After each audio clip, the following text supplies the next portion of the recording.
Olá, pessoal, queridos amigos e amigas que nos acompanham aqui no nosso canal, no YouTube. Hoje, especificamente, irei fazer uma exposição, uma palestra por essa via, dentro do nosso distanciamento social, para duas casas irmãs. A primeira delas é o Centro Espírita Luz e Caridade, lá no Barbalho, do nosso querido fundador, Léo, seu Léo, que todos conhecem no movimento espírita, que tem mais de 92 anos, 93, não sei precisamente a idade dele, sei que tem acima de 90, com a lucidez incomparável. Seu Léo, o senhor, esse mês de junho, comemora a sua casa que o senhor fundou, 65 anos. E no dia 13 de junho ela vai completar 65 anos, graças ao seu empenho, ao seu esforço e de outros tantos trabalhadores que, juntamente com o senhor, fez com que o Centro Espírita Luz e Caridade chegasse onde chegou. Então aqui os meus parabéns e que o senhor possa ter longevidade para acompanhar muitos anos ainda do centro, que tem trazido tanta consciência para aquela região do Barbalho ali, quem não conhece, em frente à Escola Técnica, um centro que tem um trabalho ininterrupto no bem, com a figura amorosa, essa figura doce, que eu tenho tanta gratidão por ter conhecido nessa existência. Meus parabéns, Centro Espírita Luz e Caridade.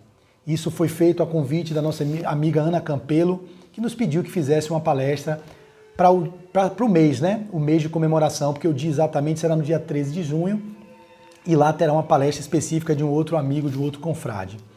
E também estendo essa palestra, tendo em vista essas condições de distanciamento, para o Centro Espírita Casa de Tio Ormindo, que é um centro que fica na Moraria, também a convite do nosso amigo Celso Seara, que nos pediu que fizéssemos uma preleção para ocupar os espaços desses centros que estão vazios e, portanto, eles não têm também ainda canais como o Centro Espírita Luz e Caridade, bem como o outro, eles não têm um canal oficial. Então eu estou publicando no meu canal e vou mandar o link para essas duas casas e eles vão distribuir para os seus frequentadores. Então aqui fica o tema de hoje que iremos falar, será do livro Rejubila-te em Deus, da nossa querida Joana de Ângeles, pela psicografia de Divaldo Franco. Eu estou lendo ele, estou acabando essa obra, e aí hoje amanheci e caiu a leitura do capítulo Compaixão e Compreensão. E aí eu falei, sabe de uma? Será esse o tema? Como as duas casas me deixaram à vontade para escolher, sinalizando apenas que eu tocasse em alguns outros pontos, eu vou tentar, dentro da minha fala, tocar nos assuntos que interessam as casas que receberão esse link, ok? Então, Compaixão e Compreensão será o tema.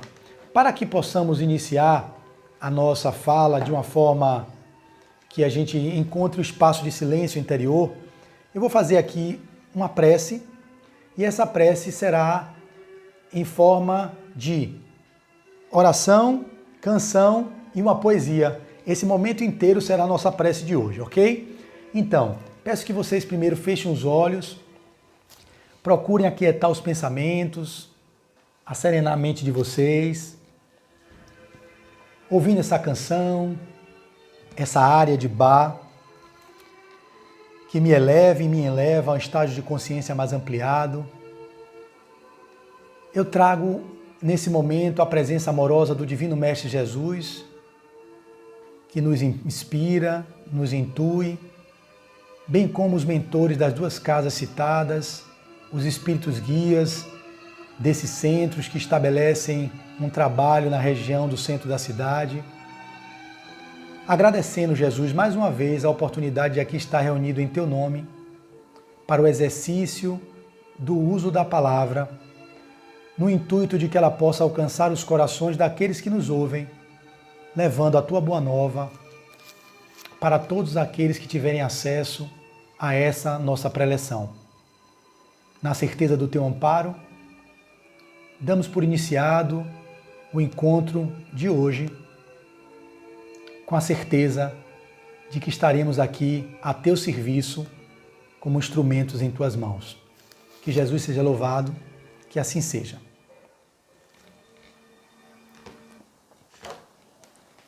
Vou tocar agora uma canção, que é uma canção que eu estou em processo de aprendizado, mas como eu não tenho muito processo de vergonha, tenho até vergonha, mas a vergonha não chega ao ponto de me impedir de tocar uma canção que não esteja bem ainda elaborada. ela está em treinamento. Eu estou tomando aula, voltei a tomar aula de violão.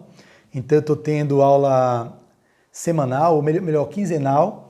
E nesse movimento eu estou trazendo algumas canções para introduzir nas minhas palestras, que estava já cansado de todas aquelas que eu repito o tempo todo.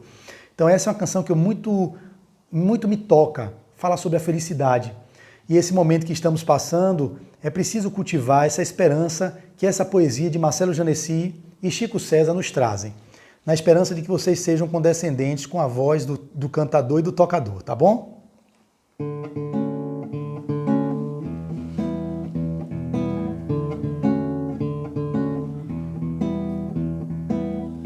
Haverá um dia em que você não haverá de ser feliz, sem tirar o ar, sem se mexer, sem desejar como antes sempre quis. Você vai rir sem perceber, felicidade é só questão de ser. Quando chover, deixar molhar, pra receber o sol quando voltar. Lembrará os dias em que você deixou passar sem ver a luz. Se chorar, chorar é vão, porque os dias vão pra nunca mais. Melhor viver, meu bem, pois há um lugar em que o sol brilha pra você.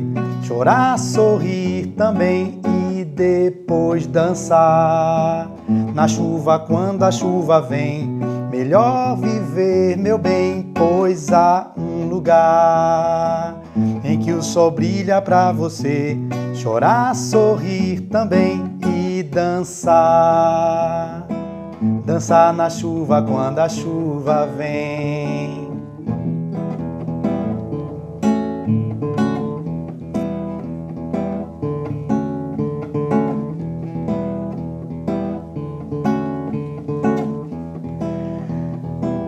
Tem vez que as coisas pesam mais do que a gente acha que pode aguentar.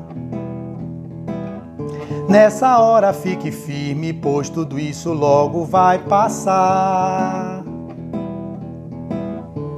Você vai rir sem perceber, felicidade é só questão de ser. Quando chover, deixar molhar, pra receber o sol quando voltar. Melhor viver, meu bem, pois há um lugar em que o sol brilha pra você. Chorar, sorrir também e depois dançar. Na chuva, quando a chuva vem, melhor viver, meu bem, pois há um lugar em que o sol brilha pra você. Chorar, sorrir também e dançar. Dançar na chuva quando a chuva vem. Dançar na chuva quando a chuva vem. Dançar na chuva quando a chuva. Dançar na chuva quando a chuva vem. Dançar na chuva quando a chuva vem.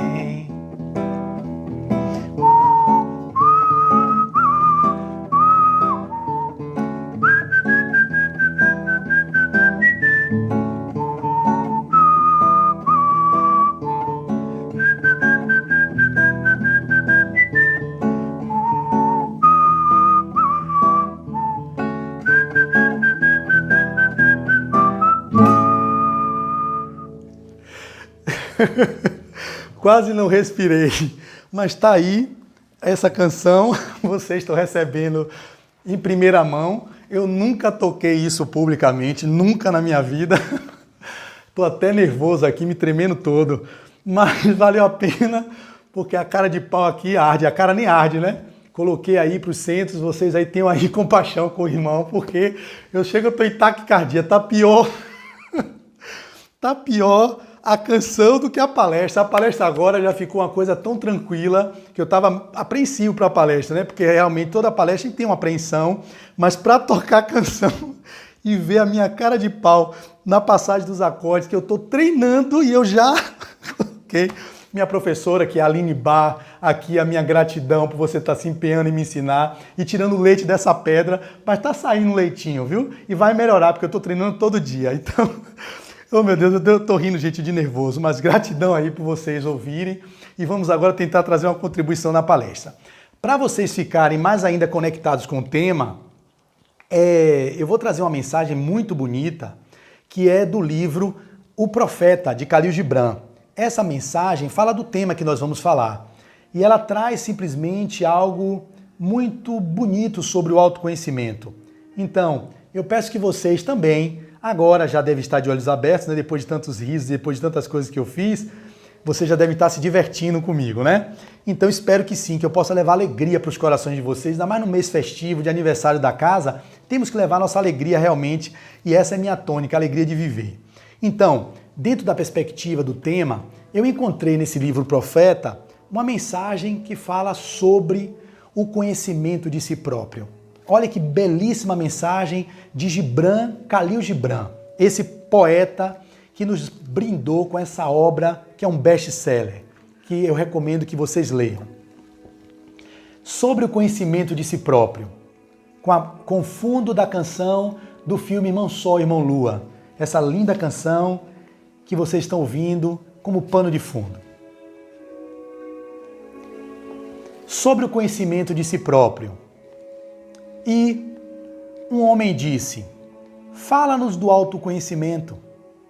E ele respondeu dizendo: vosso coração conhece no silêncio os segredos dos dias e das noites, mas vossos ouvidos anseiam por ouvir o que vosso coração conhece. Quereis conhecer em palavra aquilo que sempre conhecestes em pensamento. Quereis tocar com vossos dedos o corpo nu de vossos sonhos. E é bom que assim desejeis. A secreta nascente de vossa alma precisa se manifestar e correr murmurando para o mar. E o tesouro de vossa infinita profundeza deve ser revelado aos vossos olhos. Não hajam, porém, balanças para pesar vosso tesouro desconhecido. E não sondai a profundidade de vosso conhecimento com uma vara de medida. Pois o eu é um mar sem limite nem medidas. Não digais encontrei a verdade, mas encontrei uma verdade. Não digais encontrei o caminho da alma. Dizei antes, encontrei a alma andando no meu caminho. Pois a alma caminha em todas as sendas. A alma não caminha em linha reta, nem cresce como um junco. A alma desabrocha como um lótus de incontáveis pétalas. Gibran, Khalil Gibran, no Profeta. Que Jesus nos ampare, que Jesus nos guarde, que Jesus nos guie. Que assim seja. E assim, vamos ao tema. Como eu falei, nós vamos falar hoje sobre a compaixão e a compreensão, do livro Rejubila-te em Deus.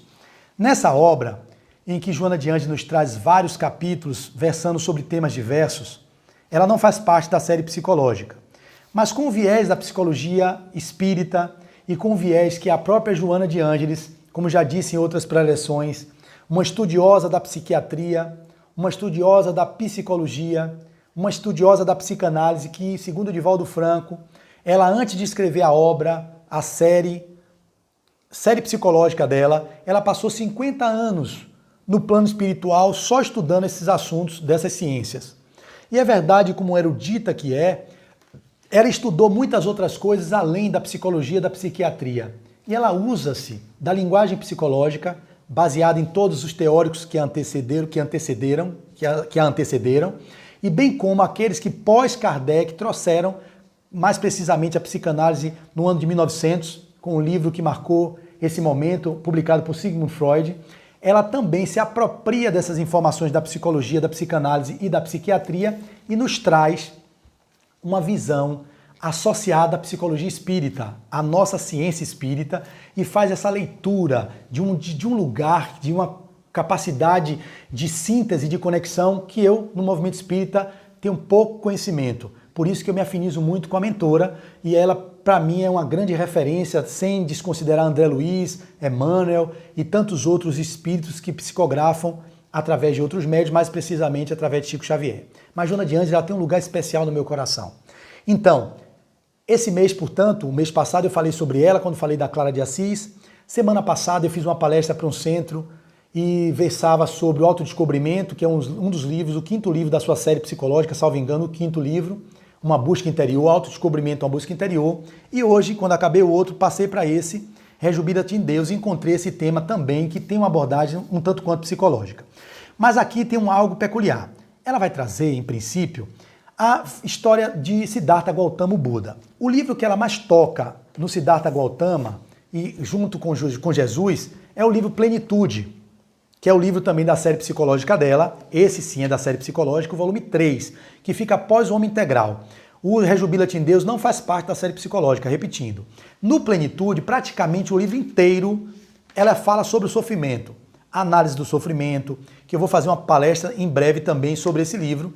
Já vai ser publicada no nosso canal. Origens do sofrimento, cessação do sofrimento, altruísmo, motivos de sofrimento. Então aqui é tudo sobre o sofrimento e ela vai fazer esse paralelo entre o que o Buda Siddhartha Gautama trouxe e fazendo o que o Jesus faz a síntese de todos esses que o antecederam, que preparavam justamente o caminho para a chegada do Cristo. Então nesse livro vocês encontrarão mais ainda falando sobre a história de Buda. Na verdade o termo Buda é o iluminado. Qualquer um de vocês que encontre a iluminação será considerado o Buda. Então, Buda nada mais foi do que o Sakyamuni, Siddhartha Gautama, que na sua época vivia dentro de uma estrutura de muita luxúria, de muita riqueza. Quando ele nasceu, eu não vou falar sobre a história dele, senão não vai dar para a gente poder desenvolver sobre o tema, ele simplesmente viveu isolado, porque o pai não queria que ele assumisse o seu messianato. Então isolou ele em um castelo, onde tinha castelo para o verão, para o inverno, para o outono. Super suntuoso, cheios de riqueza, cheios de acepipes, cheios de muitas regalias. No momento da sua vida, ele percebeu que não saía do castelo por nada. Mas um dia, ele resolveu querer sair do castelo. O pai preparou tudo, maquiou tudo fora, para que ele não percebesse algumas das mazelas que acometem a sociedade e que acometem a humanidade. Ele vivia realmente recluso, sem ter contato com nada disso. Bebendo, teve mulher, teve filho, viveu sua vida como se fosse um eterno parque de diversões. Numa dessas saídas, ele percebeu que, numa passagem com o seu assistente, ele percebeu que existiam pessoas doentes. E ele falou, como assim? Existem doenças? Olha, ele não sabia que as pessoas adoeciam. Voltou para o castelo, em regime de melancolia, começou a refletir e disse, não é possível que as pessoas possam adoecer. E aquilo ficou martirizando ele por um tempo. Passou-se o tempo, ele saiu novamente. Na segunda saída, ele percebia que tinham pessoas que estavam velhas. Ele olhou para as fisionomias de algumas pessoas e viu que eram enrugadas e que elas envelheciam. Ele disse, como não? Isso é possível? Ele pensava que a eterna juventude seria a tônica na vida. E quando saiu do castelo, viu fora do castelo, portanto no castelo não tinham idosos, ele viu que as pessoas também envelheciam.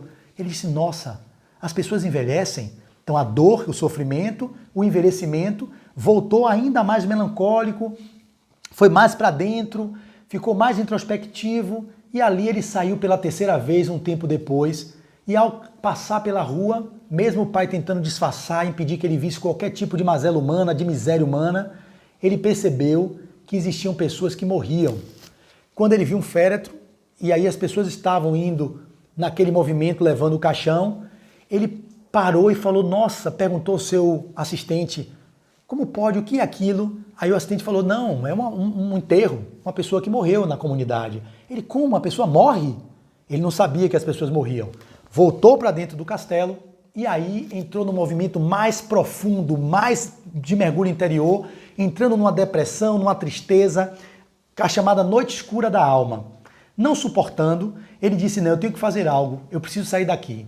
E aí, ele sai do castelo, foge numa determinada noite e vai buscar conhecer o mundo íntimo, ou seja, fazer um mergulho para dentro, descobrindo vários movimentos de meditação, onde ele primeiro foi para um caminho de muita violência ao corpo, onde ele percebia que era uma polarização que não estava trazendo a ele o que ele precisava.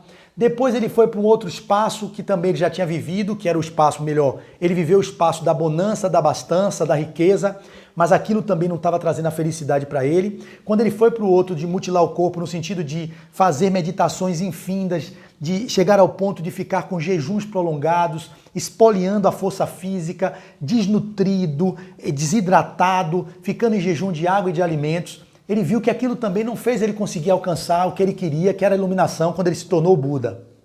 Passou o tempo, ele foi pela floresta, para encurtar a história, ele se percebeu num estado de muita debilidade física e orgânica. Ou melhor, de debilidade orgânica. E aí, na beira de um rio, ele estava lá tentando sorver a água, beber aquela água para matar a sua sede. Uma senhora chegou e trouxe para ele um reservatóriozinho com um arrozinho, com alimento, lá da região de onde ele vivia. E assim, ele se alimenta, sai do meio dos monges e dos outros meditadores que se uniam a ele, porque achava que ele era um missionário que estava buscando iluminação. E ao se refugiar, o pessoal começou a criticar, e ele ficou uma certa noite debaixo de um sicômoro, de uma grande árvore, de uma grande amendoeira, e ali sentou-se. Naquela base, às 18 horas, ele dizia: eu já vivi todas as experiências, de toda a luxúria, e aquilo não me trouxe felicidade. Fui para o próprio martírio do corpo e também não consegui me iluminar. Hoje eu só levanto daqui quando eu conseguir me iluminar. E ali naquela posição de lótus que ele senta, ele vivencia os maiores tormentos naquela noite até o amanhecer. Ele dizia, meus ossos podem fraturar, meus músculos podem romper, mas eu só levanto daqui quando eu estiver iluminado, quando eu conseguir me iluminar. E ali ele viveu os tormentos das dores físicas atrozes, e ele meditava. O pensamento dele era invadido por entidades levianas que queriam dissuadi-lo do intento desse alcance dessa iluminação, porque quando um de nós homens nos iluminamos, nós podemos levar a consciência para muitos outros que ainda se encontram na obscuridade. Assim foi São Francisco de Assis, assim foi outros tantos que já passaram pela Terra e que puderam demonstrar a verdadeira revelação divina na atitude e na vivência no mundo da matéria. Então Buda, em se iluminando, ele traria uma compreensão para a sociedade e que, claro, as forças opositoras, os cobradores evolutivos e que querem impedir o progresso civilizatório, o progresso moral do planeta, o progresso intelectual, iriam fazer de tudo para que aquele homem que estava próximo de se iluminar não alcançasse tal intento. Ele já passara durante 5, 6 anos em processo de meditação e que não conseguia encontrar esse espaço de iluminação. Quando ele se senta, portanto, ele é invadido nos seus pensamentos por entidades levianas que o seduziam, que o levavam a ele a sintonizar com as paixões, atormentando ele com o desejo de comer, de se alimentar. As maiores atrozes provocações ele teve que passar. Mas assim ele venceu todas elas. E naquele movimento chamado de Vipassana, que é um movimento que a gente já teve experiência de viver, que é um retiro que foi mais ou menos parecido com o que o Buda viveu, são 10 dias que a gente fica em silêncio, sem contato com o mundo externo, sem ler nada, sem tocar em celular, sem conversar com as pessoas, só meditando por 9 horas e meia durante cada dia, durante 10 dias. Ao viver essa experiência do Vipassana, que foi o que ele viveu, ele simplesmente conseguiu em Anapana, que é também uma técnica budista de meditação, de respiração, focado na respiração, no ar que entra e no ar que sai. E depois desse estágio, onde ele concentra a mente num determinado ponto, a gente não pode falar do Vipassana, porque tem que fazer o curso, o Anapana eu posso. Ele concentra o pensamento no ar que entra e no ar que sai, no ar que entra e no ar que sai. E naquele momento ele entra em Vipassana. E no momento que ele entrou no estado de mergulho no mundo, no insondável do Self. Esse grande mergulho no mundo íntimo que poucos de nós temos tido a coragem de fazer. A dangerosíssima viagem de si a si mesmo, como diz o poeta Carlos Drummond de Andrade, que assim que eu terminar a história aqui eu vou citar o poema que ele traz. E assim ele faz esse movimento e encontra-se com todas as mazelas, com toda a sua sombra, com toda a sua luz, com tudo aquilo que habitava o seu ser profundo. Ou seja, o Buda interno, o Cristo interno, o Deus interno que habitava dentro dele, porque nós somos deuses. E o Deus está dentro de nós. O reino de céu está em nosso íntimo, está no nosso interior. E se nós mergulharmos para dentro, nós poderemos alcançar o reino dos céus, que está no nosso mundo mais profundo, no insondável do Self. Ao fazer esse movimento de iluminação, o Siddhartha, portanto, ele sai daquele estado de êxtase, ou melhor, ele entra no estado de êxtase, ele entra no Nirvana, no chamado Nirvana, que é o estado de bem-aventurança, e ali ele se ilumina. E aí por isso que ele se dá o nome de Buda.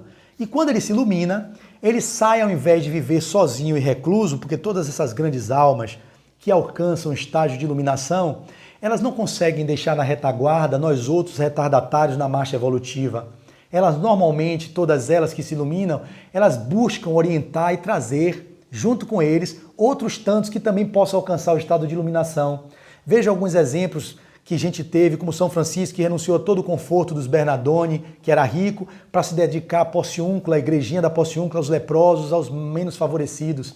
Veja o nosso querido Dr. Bezerra, que não talvez tenha se iluminado, não sei, porque a gente não tem essa informação, não tem essa informação precisa, mas eu sei que era um espírito que ao adentrar o mundo espiritual foi chamado por uma serva de Maria de que ele não precisava mais habitar o orbe terrestre, que ele poderia alcançar outras estrelas, outros planetas, outros sóis de maior envergadura, porque ele atingira um estágio que não era mais necessário conviver no mundo de provas e expiações que o planeta Terra ainda era e que ainda é. E ao ser chamado para outras esferas, ele recusa e diz: enquanto meus irmãos estiverem na terra sofrendo, enquanto uma lágrima for derramada sobre a terra, eu pretendo ficar aqui, se for possível. Ele pede a Maria Santíssima que permita que ele possa continuar vivendo, socorrendo e dando seu amor para aqueles que estão na retaguarda. Então o Buda fez o mesmo. Ao se iluminar, ele ficou até os seus 80, 85 anos, levando o Samadhi, levando a iluminação, ou melhor, levando a experiência de meditação para o mundo íntimo e a busca da iluminação, porque a iluminação individual é algo pessoal, é algo intransferível. Se eu me ilumino, eu não tenho como iluminar minha esposa, eu não tenho como iluminar vocês. É um processo íntimo, individual, intransferível. Portanto, Buda se iluminou, mas ele sabia os caminhos que ele precisava trilhar, que não era dos excessos e que não era da privação. Daí o budismo nos traz o caminho do meio. O caminho do meio, que é o caminho onde estaria a verdade. E esse caminho do meio é não os excessos e não as privações acerbas e extremas. É esse movimento de encontrar essa moderação no viver. E como Buda encontrou o caminho, ele foi levar para todos aqueles seus discípulos que desejavam se iluminar como seria o caminho para essa busca da iluminação. E aí, dentro da filosofia budista, você tem os chamados as 4 nobres verdades, que são elas citadas, que nós podemos citar para vocês, está aqui mais facilmente. As 4 nobres verdades do budismo significa a realidade do sofrimento, a causa do sofrimento, que ele vai destrinchar cada uma delas, a realidade do sofrimento tem um processo que vai destrinchar, que não cabe a mim fazer isso. A causa do sofrimento, que é a cobiça, que também vai ser destrinchado. Depois tem a extinção do sofrimento. E a 4ª nobre verdade é o caminho que leva à extinção do sofrimento. Essas 4 nobres verdades, portanto, que fazem parte da filosofia budista, da religião budista, elas foram propagadas pelo Buda. Só que ele tinha como base do resumo disso tudo, que era o exercício da compaixão. Porque a gente tem que ter compaixão com aqueles que sofrem. Porque o sofrimento, na visão também budista, ele é uma escolha. A dor é inevitável, mas o sofrimento é uma opção. Porque o sofrimento é um mecanismo da alma que, ao enfrentar a dor humana, que pode ser da derrota, de uma perda de um ente querido, de uma lesão física, de uma doença orgânica, ele pode resignadamente, altruisticamente, resilientemente fazer um caminho de encarar a dor, mas sem necessariamente viver o movimento da emoção, ou melhor, do sentimento que é o sofrimento. Mas a sociedade como um todo não está nesse nível ainda, então é muito comum que o sofrimento seja uma tônica na convivência humana. Então o Siddhartha era preciso, ele dizia, termos compaixão pela dor humana. E nesse movimento de compaixão pela dor humana, a nossa benfeitora, ela inicia o capítulo dizendo assim: ao tomar conhecimento dos sofrimentos humanos, o príncipe Siddhartha Gautama, ora iluminado, ou seja, depois de alcançar a iluminação, estabeleceu a compaixão como o caminho seguro para a superação de todas as dores. Então, a compaixão seria o caminho seguro para a superação das dores. Ela vai dizer: indispensável, segundo ele, o Siddhartha, conhecer as causas do padecimento a fim de, racionalmente, encontrar-se os recursos hábeis para a sua superação. Então, Siddhartha ele vai trazer que para que conseguíssemos alcançar o movimento de compaixão, era preciso primeiro racionalmente encontrar os recursos hábeis para a sua superação. Daí ele vai através das 4 nobres verdades que eu acabei de citar, que são a realidade do sofrimento, a causa do sofrimento, a extinção do sofrimento e o caminho que leva à extinção do sofrimento, que são as regras de identificação e de administração das aflições com os seguros caminhos para o equilíbrio, o indivíduo pode libertar-se dos sofrimentos. Então só haveria para ele um caminho para a libertação dos sofrimentos, o reconhecimento racional de recursos hábeis que pudessem fazer com que acessássemos individualmente quais seriam essas 4 nobres verdades, que foram aquelas que eu citei anteriormente.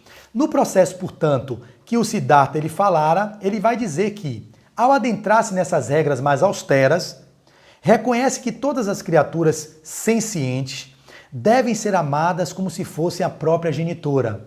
E aí vem um comentário de Joana que é belíssimo, que vai tocar naquilo que eu tenho aprendido nas constelações familiares. Ela diz: e mesmo quando esta, que é a genitora, não correspondeu aos deveres que a maternidade impõe, a compaixão deverá nortear o rumo do sentimento, tendo em vista que ela, a mãe, poderia haver-lhe impedido o nascimento e nada obstante não fez. Então, mesmo a mãe, que seria a genitora, que demonstra um amor genuíno por seu rebento, apesar de que algumas delas cometem o aborto e que possivelmente seja esse um caminho de transgressão à lei de Deus, aquelas mães, portanto, que mantiveram vocês na gestação até o fim, ela demonstrou amor por vocês, que permitiu que a vida surgisse no seu próprio ventre.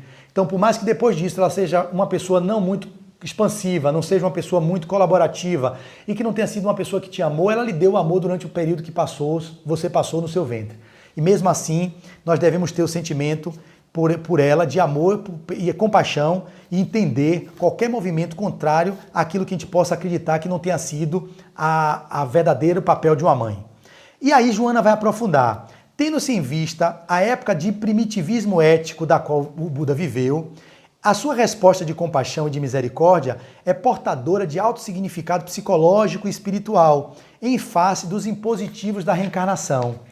Ela vai dizer, ao ampliar o elenco dos conceitos em torno dos renascimentos, que ele falava das vidas sucessivas, ele veio entender, quando ele se iluminou, que a vida, nesse processo de mergulho no insondável do self, ele entrou em contato com a lei, que é a lei da reencarnação, que os budistas acreditam, que os hinduístas acreditam, que os espíritas acreditam e muitas outras religiões são reencarnacionistas.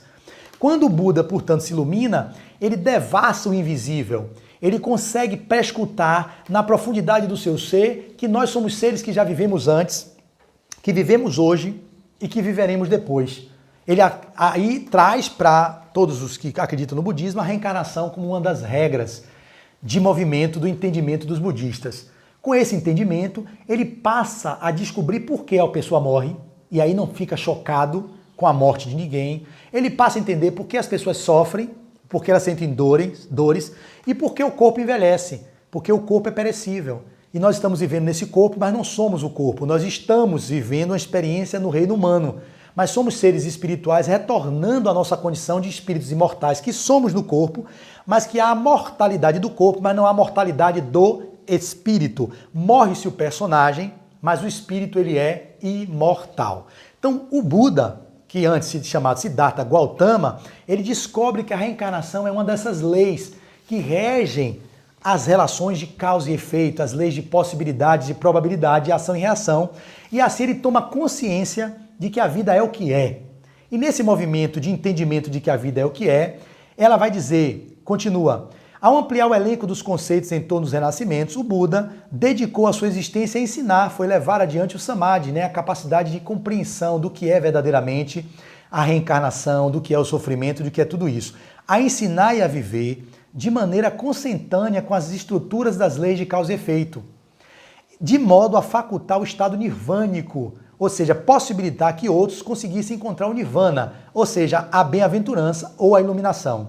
Para tal logro, é exigido que o sofrimento desapareça pela superação do desejo e da consciência individual.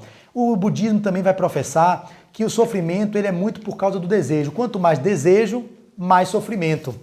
Quanto menos desejo, menos sofrimento. Então, se a pessoa deseja muitas coisas, o sentido do desejo no nível do que traz conflito. As pessoas devem almejar, devem escolher uma vida de mais leveza, de mais paz, de mais bem-aventurança, de crescimento. Isso é óbvio. Mas ele vai falar o desejo, aquele que aprisiona, aquele que encarcera. É o desejo da busca desenfreada pelo ter em detrimento do ser, onde a gente perde horas infindas, às vezes, buscando posses materiais, e depois fica totalmente adoecido pelo grau de dedicação a isso e esquecendo do grau de dedicação ao nosso ser imortal que somos seres espirituais. E aí nós nos perdemos na dinâmica da vida. Então ele vai falar que o desejo, o sofrimento é diretamente proporcional ao grau do desejo. Quanto mais desejo, mais sofrimento. Quanto mais renúncia, no sentido de renunciar aos desejos que nos aprisionam, mais leveza, mais paz de espírito nós podemos encontrar. Nessa perspectiva do que vai trazer a benfeitora, ela vai desenvolver, como o tema vai falar sobre compaixão e compreensão, ela traz tantas explicações que eu mesmo fico inclinado a querer lê-las. Mas eu vou tentar, para não ficar só lendo, falar ao sabor da minha própria emoção e da minha própria compreensão. Nada mais ela quer dizer de que, para que você possa ter compaixão, é preciso primeiro que você consiga ter compreensão. E compreensão nada mais é do que a capacidade de empatia, de entender que a dinâmica da vida ela é como ela é, porque nós somos seres humanos comuns e imperfeitos. E nessa vivência, no mundo material, se nós não compreendemos que o outro ser que nos acompanha são falíveis e que, portanto, a falibilidade do outro também está em mim, e que o erro do outro também é meu, e que o outro pode cometer delitos que também eu possa cometer, quando nós não temos o grau da compreensão pela dor humana, ou melhor, pelos equívocos humanos, pelos aqueles delitos humanos, pelas transgressões humanas, nós não podemos ter compaixão. Isso é muito interessante. Ela vai dizer assim: sem a verdadeira compreensão das dificuldades que caracterizam a existência humana, os seus desafios e empecilhos, a aplicação da compaixão torna-se mais difícil de ser vivenciada. Então não há como a gente exercer a compaixão que o Siddhartha Gautama, o Buda, nos ensinou, se não tivermos a compreensão que o Cristo nos mostrou. Jesus de Nazaré, quando ela fala que, nada obstante a excelência dos postulados, ela não desconsidera o que Siddhartha veio, mas a gente tem a certeza de que Jesus é o governador planetário. Buda é um iluminado que veio antes do Cristo para preparar o povo oriental para essas verdades, como outros tantos vieram, Moisés, Abraão, Sócrates, que é um precursor do cristianismo, Cristo, depois de Cristo vieram tantos depois dele, não como Cristo, que dividiu a história antes e depois dele.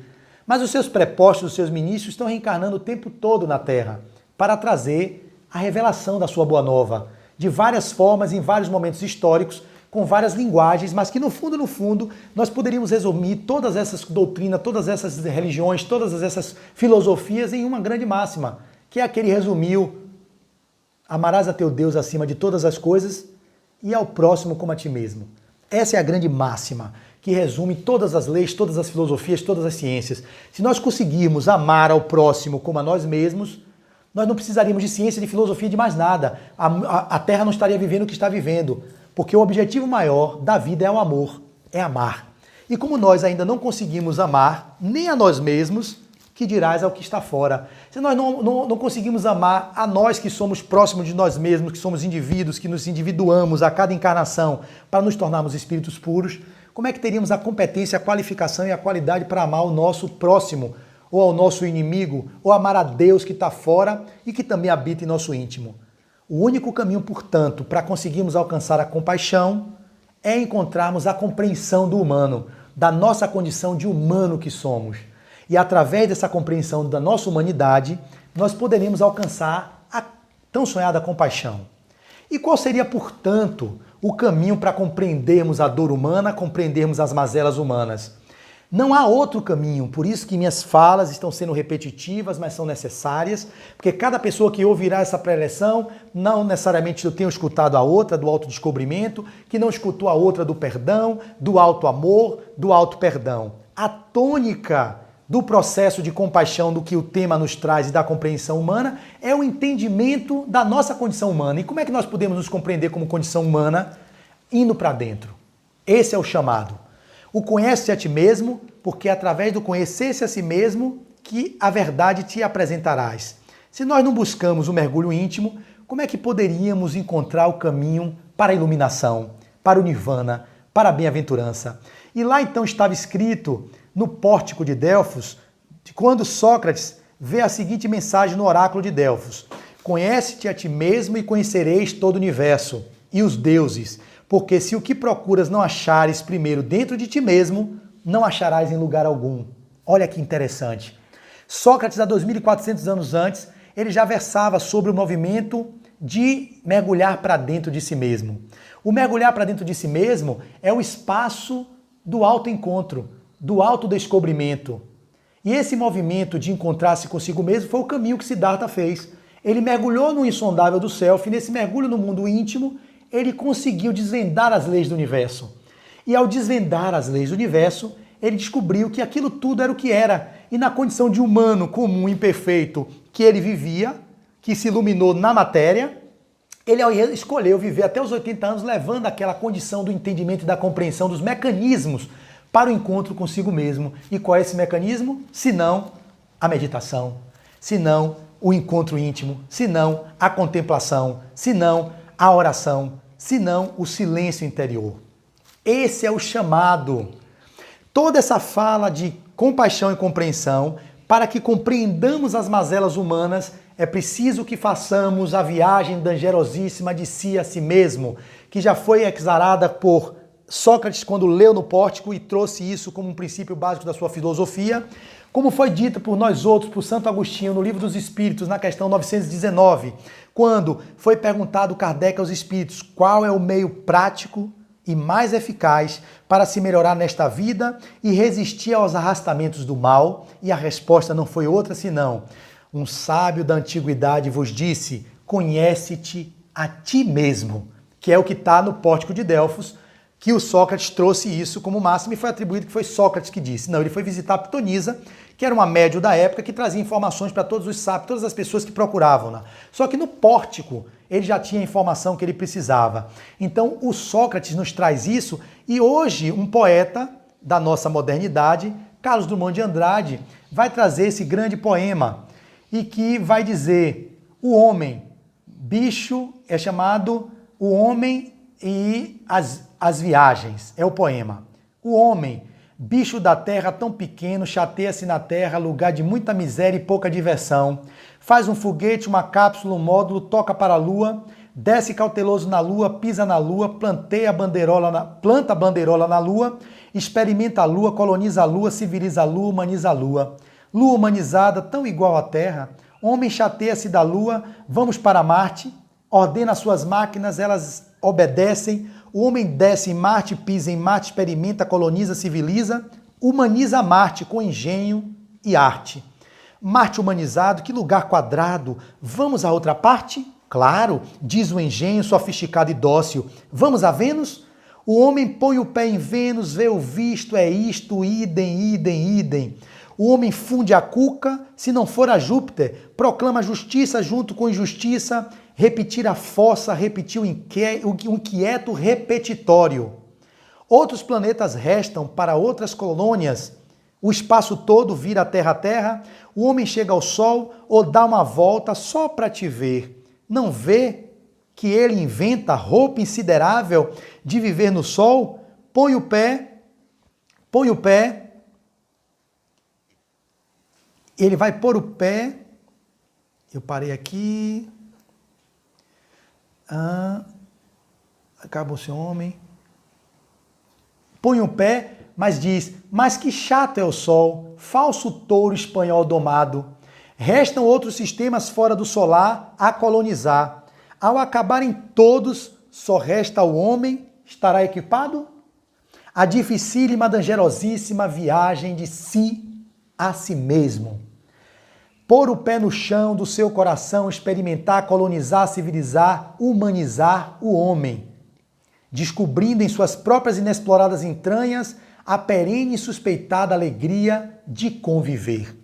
Esse é o caminho, esse é o chamado, que o Carlos Drummond, na poesia que trouxe aqui agora, fala do mesmo caminho que lá no Pórtico de Delfos estava sendo dito, e o próprio caminho que o próprio Buda encontrou, que foi o conhecendo a si mesmo, iluminando-se, E o que o Cristo nos deixou, que é um movimento maior que de encontro consigo mesmo, que é a capacidade de reclusão, de meditação, de conexão com o Pai, onde no deserto se refugiava e elevava o pensamento ao alto, e ali naquele movimento de união, de ele ser uno com o Pai, ele conseguia manter o seu estado de lucidez na matéria para fazer aquilo que ele precisava fazer, e que ao mesmo tempo ele nos deixou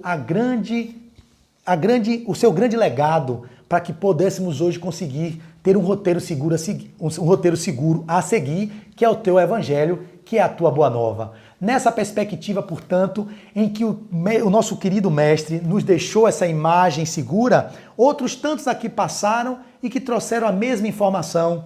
E assim, num livro, que é esse que eu estou me debruçando, Memórias também, Sonhos e Reflexões, tem uma passagem que foi citada nele, que eu anotei aqui, que vai dizer o seguinte, um adágio alquimista, que é citado nesse livro, citado no livro Memórias, Sonhos e Reflexões, que diz: não saiais, é no interior do homem que habita a verdade. O que quer dizer esse adágio alquimista que Jung, na sua biografia, nesse livro escrito, organizado por Aniela Jafé, traz esse adágio. Não saiais, é no interior do homem que habita a verdade. Meus irmãos, meus amigos que nos ouvem aqui do Centro Espírita Luz e Caridade, do Centro Espírita Tio Ormindo e de todas as outras pessoas que vão ter acesso ao receber esse link, o caminho do autoencontro, o caminho da iluminação, da transformação, da descoberta, não está em outro lugar senão em vocês mesmos. A verdade que vocês procuram fora não encontrarão lá fora, só encontrarão no interior de vocês mesmos. Por isso o chamado do encontrar-se consigo mesmo no movimento de encontro, no movimento de busca interior das suas verdades, que é o que nós estamos chamando e conclamando. Vai para dentro, volta para dentro, não se preocupa com o que está fora, com o que os políticos estão fazendo. Eu não quero dizer com isso que vocês não tenham atividades e não sejam proativos na transformação da realidade externa, mas só se dará transformação no mundo lá fora quando fizermos um mergulho para dentro. O mundo lá fora é o reflexo do que estamos reverberando no nosso ser íntimo, no profundo do nosso ser. Quando nós projetamos fora as nossas mazelas, as nossas sombras, os julgamentos, as críticas, as conclusões, as definições, nós não estamos encontrando que naquilo que a gente está vendo fora é aquilo que também habita em mim. E eu só vou poder anuir, ou concordar, ou acolher, aceitar esse movimento da minha humanidade quando eu percebo que aquilo que eu nego e que aponto no outro, psicopata, corrupto, meretriz, delinquente, assassino, eu também trago em mim a mesma condição de cometer aquilo que os outros lá fora fazem. E aí Joana vai dizer, ela vai falar justamente isso. Ante o processo dos relacionamentos humanos e a própria conquista dos valores que proporciona harmonia, faz-se urgente o trabalho do autoconhecimento. Em todo momento está falando isso. Autoconhecer-se, para que através do autoconhecimento você possa se perdoar, e através do auto-perdão você possa se amar, e através do auto-amor você possa amar o outro. Não há como amar o outro, meus irmãos, se vocês não se amam, e não há como vocês se amarem se vocês não se perdoam dos delitos, dos equívocos que vocês cometeram por causa da sua humanidade. É a condição humana, vocês estão hoje na melhor versão que vocês poderiam estar. Acolham isso, aceitar isso é o primeiro passo para a transformação. A negação disso é o caminho para a hipocrisia e para a ilusão que essa sociedade vive. O reflexo lá fora é o reflexo da nossa família, e a nossa família é constituída de indivíduos, e que cada um deles, se fizesse um mergulho para dentro, ao invés de ficar julgando e criticando o que está do lado, o irmão, a irmã, a mulher, o marido ou o filho, nós estaríamos olhando que aquilo que o outro faz, nós também fazemos, só que negamos e usando máscaras, nós nos revestimos de personas para representar socialmente uma imagem que seja aceita e agradável àqueles que nos veem, para que assim possamos ser mais amados e possamos ser mais aceitos. Mas nós não conseguimos ser amados e ser aceitos se nós não nos amarmos. Por isso que o chamado vai para dentro. Não saiais, é no interior do homem que habita a verdade, é dentro de vocês que a verdade habita. E ela vai dizer, a fim de avaliar através do autoconhecimento as dificuldades naturais para ser alcançada a vitória sobre as más inclinações que procedem das existências transatas. Nós somos fruto das nossas tendências, das nossas escolhas que fizemos no passado e que estão todas no nosso inconsciente profundo e que essas escolhas vão nortear nossas ações, mas nós não podemos ser o efeito delas, nós só estamos sendo o efeito delas porque nós não olhamos para ela. Por isso que vivemos essas imagens, essas máscaras que nós temos que viver para que não nos vejamos, ou melhor, para que não nos vejam naquilo que a gente é ainda e que é ok para isso. A condição de humanidade nossa é o que nos faz estar nesse mundo de provas e expiações, caminhando para o mundo ditoso celestial, mas para que nós alcancemos a iluminação que o Siddhartha alcançou, que Jesus já veio iluminado para a Terra e outros tantos se iluminaram, como São Francisco e outros que já aqui passaram, é preciso que nós acolhamos a nossa humanidade, acolhamos a nossa sombra, acolhamos aquilo que trazemos no nosso ser íntimo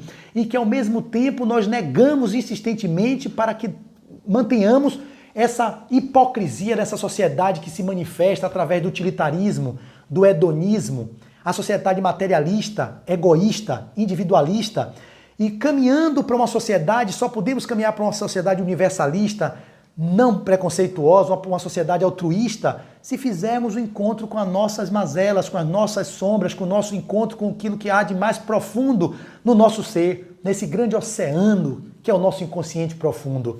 E a Joana vai continuar dizendo: quanto mais o indivíduo compreende as próprias mazelas, mantém-se vigilante e, ao mesmo tempo, dando-se o direito de as possuir sem, porém, as manter. Melhor e mais eficiente apresenta-se a tolerância em relação aos desatinos dos outros. Quanto mais nós acolhemos a nossa humanidade, quanto mais nós acolhemos as nossas mazelas, como aqui citado por Joana, mais assim nós poderíamos compreender, tolerar e respeitar o outro. Não existe respeito se nós não nos respeitamos. Não existe acolhimento ao outro, não existe compaixão à dor humana se nós não compreendemos a dor humana. Não há como se fazer movimentos de compaixão se não vira pieguice. Ela vai falar aqui embaixo justamente isso. Essa compreensão que é feita demonstra que todo agressor é um ser infeliz, que traz à consciência os conflitos infantis, os arquétipos sombra generalizados, as heranças não resolvidas geradas pelos demônios emocionais das existências anteriores. Assim sendo, o inimigo é mais digno de compaixão do que de agressão. Aqueles que nos ofendem são doentes, os agressores são doentes. Ele é mais digno de compaixão do que de revide. Mas essa visão somente é alcançada quando o amor se expande e se expressa. Porque o amor, ele compreende, como está lá naquela canção que foi atribuída a São Francisco, amar que ser amado, compreender que ser compreendido, pois é dando que se recebe e é perdoando que se é perdoado. Então o movimento para que alcancemos esse processo iluminativo passa-se necessariamente pelo mergulho interior. O mergulho interior nos fará encontrar com as nossas sombras. Essas sombras são fruto das nossas escolhas nas experiências sucessivas e ali demonstra a nossa humanidade. É a melhor versão que podemos estar, essa que eu estou. Isso não nos diz que nós devemos ficar acomodados naquilo. Olhar para aquilo significa o primeiro passo para a transformação, é acolher. Quando eu acolho em mim a minha intolerância, a minha agressividade, a minha concupiscência, a minha irritabilidade, a minha agressividade já falei, o homem delituoso que eu sou, o corrupto que eu sou, o prepotente, eu estou dizendo sim para isso, mas não estou dizendo que com isso eu vou me manter na sociedade sendo assim. Se eu sou invejoso, eu posso olhar para a minha inveja e dizer assim, ok, eu sou invejoso, eu sou ciumento, mas isso não significa que eu vou puxar o tapete de alguém que eu invejo. Eu posso olhar para a minha inveja e dizer assim, poxa, eu sou invejoso, eu tenho com inveja de fulano, mas eu não fiz mal nenhum a fulano. Isso significa me acolher, me aceitar, me amar, me perdoar por eu estar assim.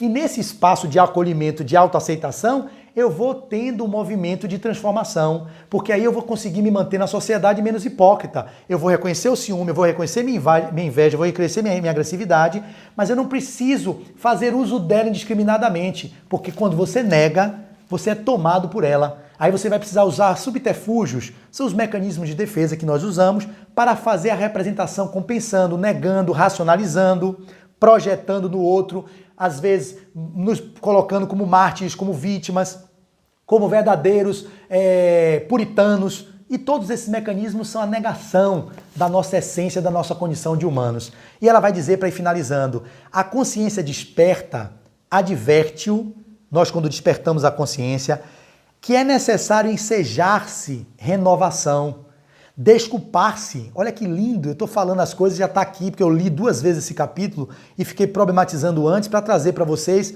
uma síntese, né, do que estava aqui dito por ela. A consciência desperta adverte o que é necessário ensejar-se renovação, desculpar-se pelo estágio em que ainda transita, ou seja, nós nos desculparmos pelo estágio que ainda transitamos, esforçarmos-nos por ser melhor, favorecer-se com a compreensão de que o outro, o seu próximo, igualmente carece das mesmas concessões. A indulgência que você deve ter para com o outro, você tem que ter primeiro para com vocês. Indulgência para com as faltas alheias, mas a indulgência começa com as suas próprias faltas. É o auto-perdão com os seus delitos, com as suas transgressões, que através desses caminhos vocês conseguirão ter mais paz interior para poder também ser indulgente e compreender a falta do outro. Que texto belíssimo!